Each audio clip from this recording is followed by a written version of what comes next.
Welcome back. We got another episode, and it's always about Kendrick Lamar lately. Lately, K Dot has been talking about since this Super Bowl halftime performance. And today I got one from Anthony Aiken Jr. Hopefully I said that right. I didn't butcher it too bad. But make sure I go over there, give him a follow. I'm gonna leave a link for his video in the description down below if y'all want to watch it straight through. But he gives a very good detailed breakdown explanation, and I like the fact that a lot of people have different perspective on what they saw, and that's what art does. That's what art's meant to do. Art's meant to make you think and to make you do what we're doing now. So let's check this video. It's just a long one, so I'm gonna try not to talk too much. I'm not sure if we're gonna do the whole thing or not, but it might be a little lengthy one. This is Peapod Cove. Welcome back to the channel. Want to help the channel? Hit the like button. I appreciate it. Let's do it. I believe the greatness of Kendrick Lamar's Super Bowl halftime performance is the moderator, Samuel Jackson. Samuel L. Jackson. But Drake, you can hold the L for now. And this. You can hold that L, Drake. That was a nice. Took the L out of Samuel and gave it to Drizzy. Is a phenomenal, masterful performance in storytelling, which Kendrick Lamar placed the heavy emphasis on with this performance. Open about storytelling through all my catalog and my history of music. And I've always had a passion about bringing that on whatever stage I'm on. Uncle Sam. You know, I just recently did a reaction to the Joe Budden when he was talking about the set list. He liked the performance, but he didn't like the set list. Well, you couldn't got the performance without the set list because it tells a story, and that's what it was about. Was played by Samuel L. Jackson, and Uncle Sam is giving Kendrick criticisms throughout his show. Too reckless, too ghetto. And those criticisms live rent-free in the minds of the American public. Kendrick predicted exactly what they would say, and he would beat you to the punch by saying it in real time for you. The Great American Game. The Great American Game. The Great American Game, of course, is the Super Bowl. And this is one of the few Super Bowl performances where the entire football field is utilized. There's not much to the stage. It's just Kendrick and these dancers running around the field. But one theme, at first I thought it was some Squid Games material, but you see the PlayStation controller. And the Great American Game could symbolize a lot of things. Kendrick is the main character here. He is a black man navigating all of the highs and lows that come with his existence as a. Did anybody ever play the game? I heard there was a game that came out. Is that the game right here? Just the wah, wah, wah, wah, wah. Man navigating all of the highs and lows that come with his existence as a black man in America. That's one part of the game. Also, being famous and having this much influence comes with a lot of power, and that power is a game itself, right? You don't want to scribble too far out of the margin, and Kendrick tends to do that. So for the game, it's almost like, hey, make sure you keep it safe. Don't do anything that's going to get you a flag on the play. Scorekeeper. And that's kind of what it is. They always try to keep the Afrocentric people in line. That's kind of what I ain't gonna keep it in line today. Not today. Like you say, y'all picked the wrong guy. Keep it safe. Don't do anything that's going to get you a flag on the play. Scorekeeper. Deduct one life. So Kendrick Lamar starts the show with the GNX car in the background. It lets you know, hey, we're sticking with the theme. I'm giving you the present tense. And he does the snippet that he posted on Instagram. I need him to release this badly. Everybody want this song. And you know, ever since he released GNX, the value of that car has exploded in value because there's so many people trying to buy it now. You know, and that's what K-Dot's doing, man. He's changing culture, and he's putting the rap on an international stage. international. And I'm not talking about rap mixed with jingles and songs. No, pure rap. He gonna rap it out, bring it back to the forefront, because people kind of for a while looked at rap as just a sing-song thing that might happen here or there. They don't look at it as one of the top music that's the force. You know what I mean? But let me get back to this. My Gemini twin back power went up. No more handshakes and hugs. Only thing matter right now is living right now, and I can't spare no feelings. Only thing matter right now is living right now, and I can't spare no feelings. Kendrick is fully immersed in what is happening right now, and he can't spare any of his feelings. He has to let them all go. He has to share everything that's on his mind in real time. Instead, I think when you think about it, you know, alert when he says something like that, and you think about what he went through during the Drake battle, you could throw Cole or whoever in there. I think after that happened and he got certain things off of his chest, he can't go back to who he was, because now he's morphed into something different, something bigger, something better. So going back will only harm his growth. So now it's time for him to spread his wing. He's been that caterpillar for a while. Now he's coming out the cocoon, and he's that butterfly. You know what I mean? instead of trying to recreate something he did in the past. I love being present. I love being present, man. It's my favorite. It's very hard for me to live in the past. And one thing I want to say to the people hating on Kendrick performing these new songs is you don't realize what great art will do. If you want to perform your entire catalog so you can get those songs and albums more exposure, more power to you, brother. But guess what? Kendrick doesn't need to do that. Good Kid, Mad City is still on the charts. This album came out in 2012. It has spent 11 and a half years on the charts. It's Listen. Good Kid, Mad City is still on the charts. This album came out in 2012. It has spent. Think about that for a second. Look at that.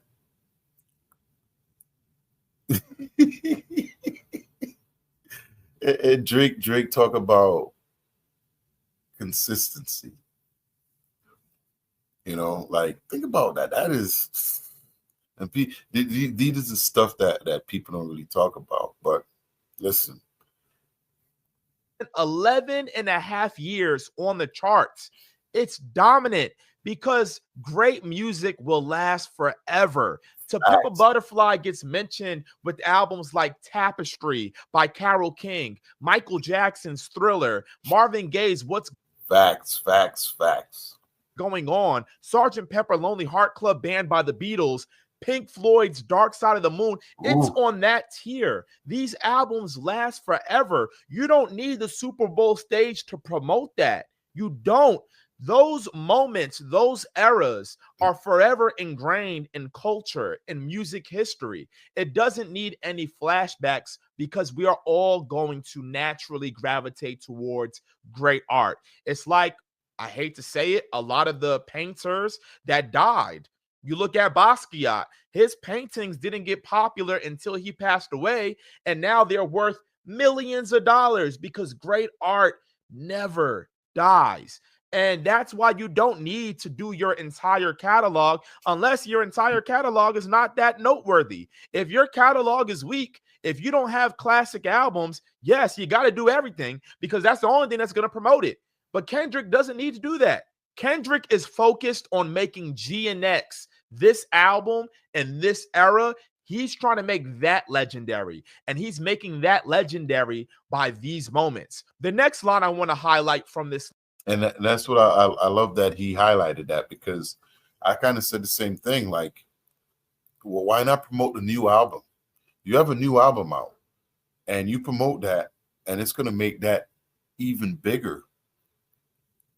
And the fact that he owns most of the stuff on the new album will make more sense, because the back and here's the other thing too.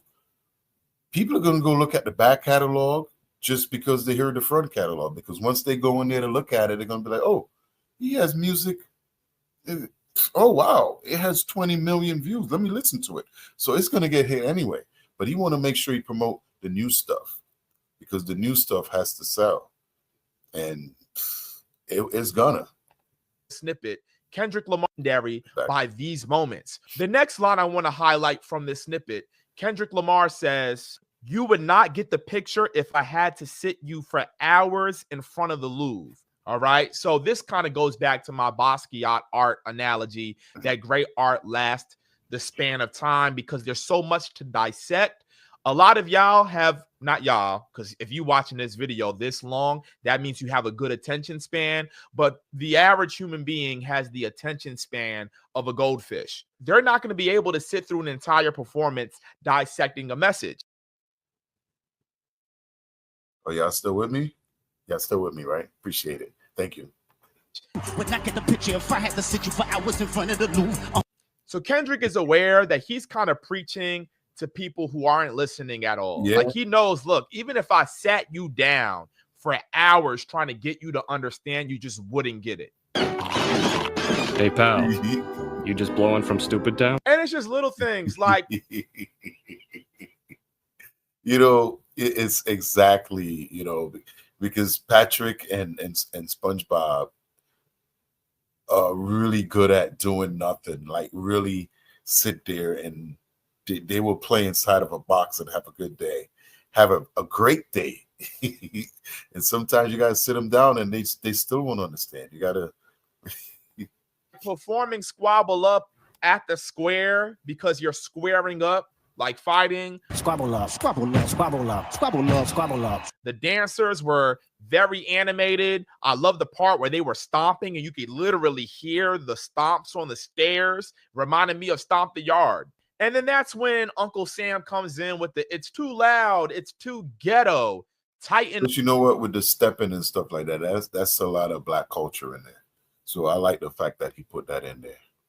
Too ghetto, Mr. Lamar. And I think this is very relevant because there's a TikTok trend that's going around where these kids, they're filming their parents or their grandparents' reactions to the Super Bowl, and it is hilarious. Like, oh my God, they are very out of touch. And that's exactly why if you're a Drake fan and you're using this to capitalize off of the hate that Kendrick Lamar is receiving, you're weird. And I'll tell you why.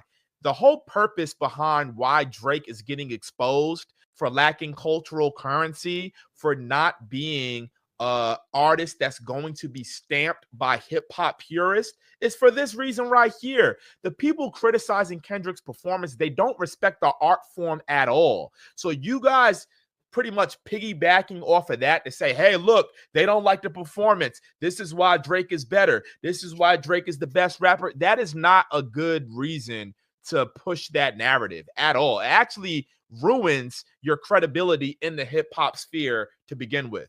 Speaking of culture, the bell-bottom jeans is a representation of rebellion. If you do the history on bell-bottoms, you'll know why. So even something like that, I know all the moms love it because they love wearing this. So then Uncle Sam says, do you really know how to play the game? Tighten up. And then Kendrick does two of his most popular songs from the damn era, Humble, DNA. And this is exactly what people expected Kendrick to perform the hit records. And he pretty much has America at the forefront. He has all the dancers line up to create the American flag while performing his biggest record. Yes, I said his biggest record. A lot of people think it's not like us. People forget that Humble is double. Look at that. He come with receipts. He come with receipts.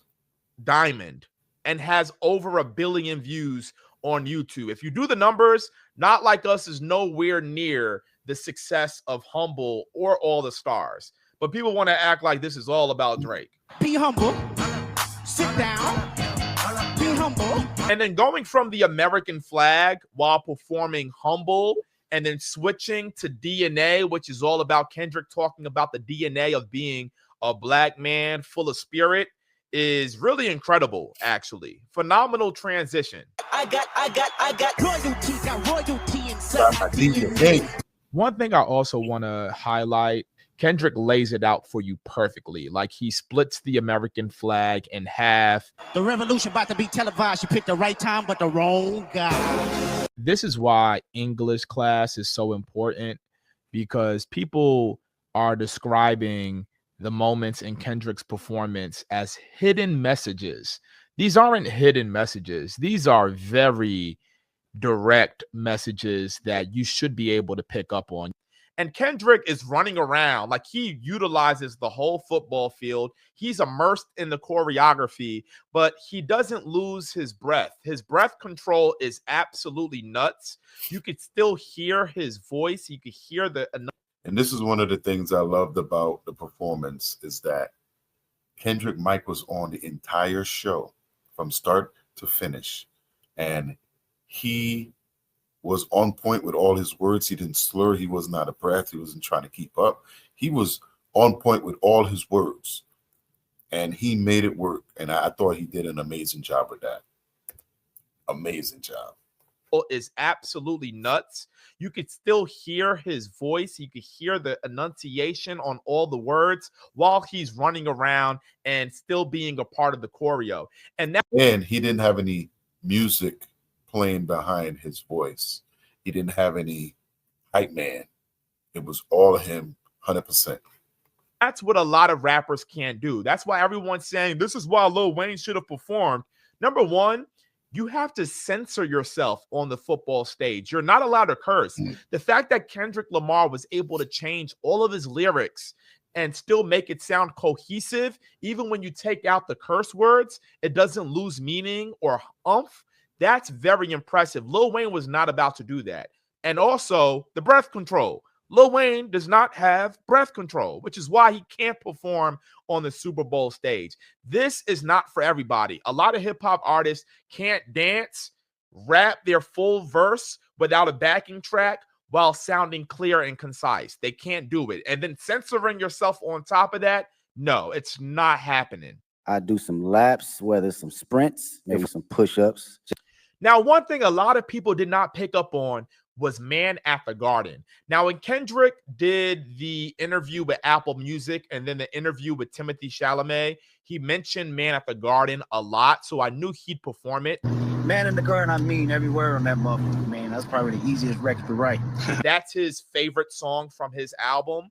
And I love it. It's positive affirmations. Flashing out right now. It ain't safe for me. Did it with integrity. These boys try to hate on me. He's gathered around by his homies, and they're at the light post. And ironically, Kendrick is bringing light to his friends, trying to uplift them. You know, they're all wearing white, which I think could be a symbol of angels or maybe just a group of people on the prison yard trying to get hope.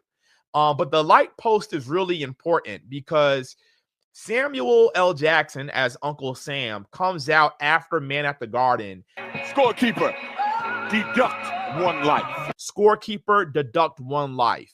He's saying that Kendrick uses his friends, his homies, as a way to earn points, right, with the culture. And he says that's a cheat code. And when you cheat in sports, you get a flag on the play.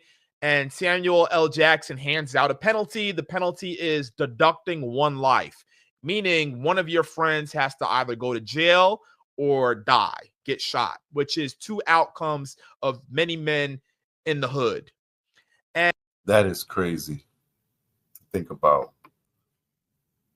There's been a lot of different renditions on this, but I'm gonna let him cook. And the reason why that is very important is when you watch the All Right music video, there's a scene where Kendrick is on top of the light post. We gonna be all right. Do you hear me? Do you feel me? We gonna be all right. They're at the light post. And ironically, Kendrick is bringing light to his friends, trying to uplift them. And then a police officer makes the handgun and shoots Kendrick off of the light post. And I think that when Samuel L. Jackson as Uncle Sam says, deduct one life, I just kind of correlate those two together in that sense. It kind of means the same thing to me. Not sure if I'm reaching with that. Overall, this entire production reminds me a lot of a Spike Lee joint, like Spike Lee movies such as... Wow, he brought it back to Spike Lee. I was not expecting him to go back to Spike Lee. Spike Lee, the movie itself was it was, when it came out, I would say one of those movies that kind of changed the way Black movies were made. It was well done, and it literally was about the culture, about the way Black people was mistreated. It's in Brooklyn. It was in Brooklyn, but it was one of those edgy movies. But yeah. Hey, make sure y'all go over there and give him a like, man. It's a really good breakdown, man. I'm taking it in. This is the first time I'm going through all this. I usually watch it, and when I saw this, I was like, man, I got to bring this to the channel because he's been in my algorithms. Production reminds me a lot of a Spike Lee joint. Like Spike Lee movies such as Do the Right Thing, which is probably my favorite movie of all time, ironically has Samuel L. Jackson in it as the moderator. Oh my God, I didn't even think about that. This performance reminds me a whole lot of Do the Right Thing because Samuel L. Jackson kind of acted as a moderator in this movie. Time out! Y'all take a chill. You need to cool that shit out. Where he was talking about all of these things. Oh, snap. I totally forgot about that. I haven't watched that movie in so long. I forgot he was the guy that worked at the radio station. Holy snap. I'm going to have to go back and watch that. Whoa. Hey, my man is cooking, right? He is cooking. On in present time, the same way Kendrick Lamar is. That's really interesting. I don't know if anybody, y'all, I'm piecing things together. Subscribe to the channel right now. Subscribe. Oh my God. But anyway, after Uncle Sam says deduct one life, you then get Kendrick Lamar performing at the X, like somebody's getting X'd out. I still think this is going to be a song. It's underrated now. This is going to be one of the biggest songs on the album. Give it a couple months. 762s, I make them plain. I'm popping out your band, that's what my name. And for me, this performance, the camera crew did their thing. And I have to shout out Dave Free because Dave Free is definitely the director behind the scenes, making sure all these cuts happen on point. And then Kendrick makes his way to the ladies, and Kendrick looks like a damn R&B singer with his hand on his hip. Ladies, I want to make a move. They're like, yo, are you going to perform that song? And Kendrick's like, you know, they like to sue. Yep. They like to sue people. You know what I'm saying? I don't want to perform that song. I ain't trying to get in trouble. You'll be hearing from my lawyers.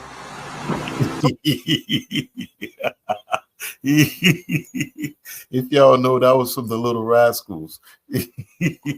That was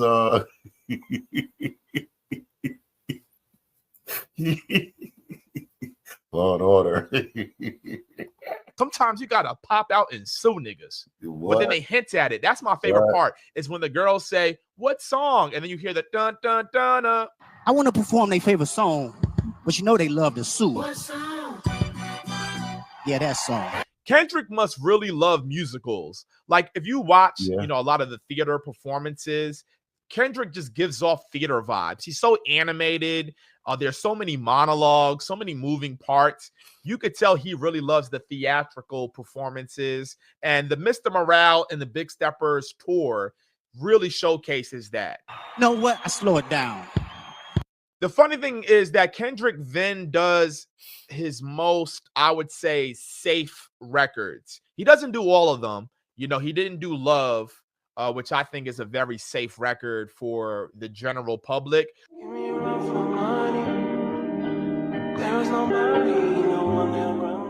But he does Luther, which is getting a lot of steam on TikTok and on the radio. Obviously, SZA comes out. She sounds incredible. She sounds magnificent. All the stars, you had to do that. That's the record that everyone knows. Black Panther, that's a Marvel movie classic. They had to do this record right here. And it did sound perfect for the Super Bowl, but still the message fits with everything else Kendrick. And that's the whole point. If it didn't fit the message, it didn't get played. And most of the songs that fit the message were all culturally songs that was just in hip hop. Even Black Panther is hip hop. It's inside of the culture. Was trying to say in the show.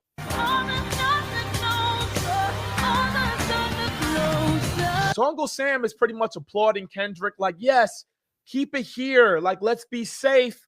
Let's do these slow songs that's melodic, that the audience can sing along to. Don't get scary. Don't perform that song. That's what America wants. Nice and calm. Before I get there, though, just back to Kendrick and SZA. They're going on tour. Buy a ticket if you want to hear Kendrick's entire catalog. It's a beautiful catalog, okay? And they're going to be on that stage for like 2-3 hours. So enjoy all the catalog y'all want to hear. But unfortunately, the Super Bowl performance is 13 minutes long. I be getting Facts. It's good that you point that out. You know, people don't realize it's 13 minutes. tired of some of these artists. They cram their whole catalog in 13 minutes. It's like by the time you get to a song you genuinely love from that artist, they're On some real shit though, it'll be like going to a reggae concert. You get 10 seconds of the song. Boo, boo. As soon as you pull up behind the chicken, you about to wind the switch the song. Then boo. Come on, man. Leave it on for a little bit. Let me at least get my two-step vibe in. They just keep switching it. But yeah, that's kind of what it's like. transitioning into the next song. They only do like 10 seconds of each song. Like, bro, imagine you eating some really good food, right? And you take a bite and somebody rip it out your mouth like, here, try this. I was enjoying that. Now, for all the people that just think, oh my God, the whole performance was about Drake. Drake is a representation of everything Kendrick dislikes about the culture of music. Facts, bro. Facts. I'm gonna let you talk. Let me bring it back up. I'm gonna let him talk. Drake is a representation of everything Kendrick dislikes about the culture of music. And he says to start the song, 40 acres and a mule is deeper than the music. 40 acres and a mule. This is bigger than the music. It's funny because he says that, and you know who is at the Super Bowl, and you know who changed around the American education system, taking certain things out of the curriculum for kids to learn, like Black history, right? You ever think about that? Black history and pretty much anything that is a criticism of white supremacy, just wiping out all the terrible things that happened to us Black people that set us back and erasing it from the education system. So these kids are clueless as to how we got here. Insane, right? Yeah. Think about that. They've been doing it for years. You know, I'm gonna get petty. You know, they got rid of the Black people off of Aunt Your Mama. Uncle Ben used to be Black. He ain't no more. So now there are no Black even symbols. I mean, I know it's petty, but they've been doing that for years now, and they're succeeding because people are turning over and let them do whatever they want.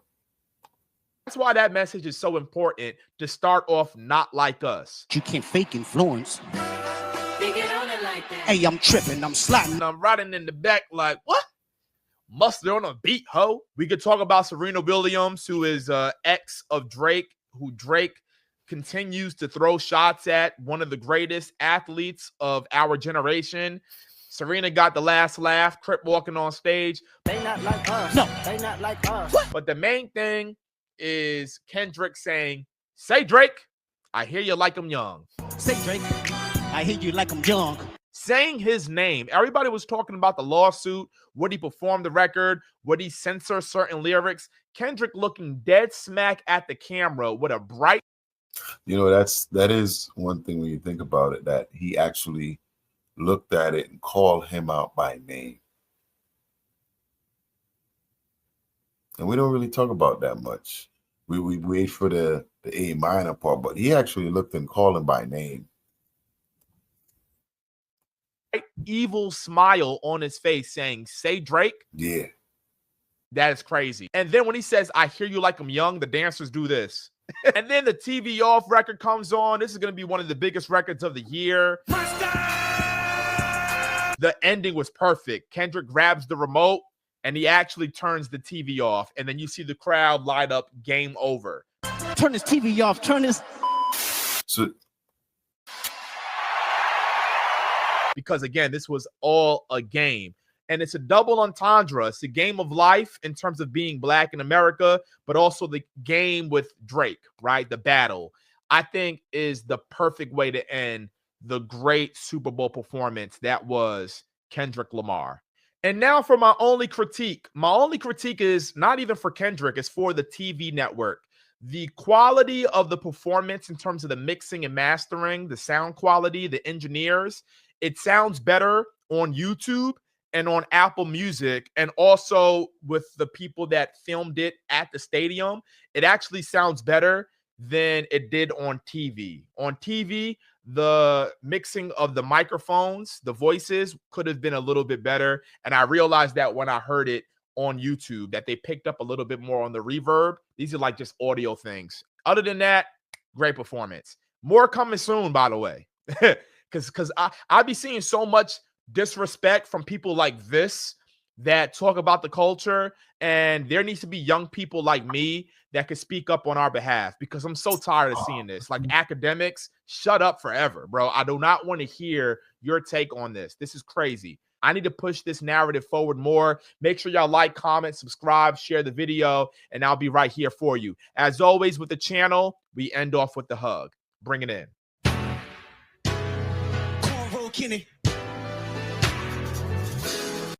Well, I realized I didn't switch it back out, so the last part you guys just heard the end of it, but the video is pretty much ended right there. There are going to be a lot more breakdowns on these. There's going to be a lot more breakdowns. Everybody have a different perspective, and that's what true art does. Art starts conversations. Art becomes valuable when it needs to be picked apart. You know, like he said, he could have done some of his earlier songs. Some of them are still on the charts that, what, 10 years now? But listen, I have no problem with what he did at the Super Bowl. I enjoy every minute of it. And it's good to see people are finally coming around. And I said, this is going to win an Emmy. This is going to get nominated, and it's going to win. It's going to win an Emmy, and it's going to be it's going to be talked about again. So let me know down in the comments how you feel about this. Peapod Cove, I'll see y'all on the next one.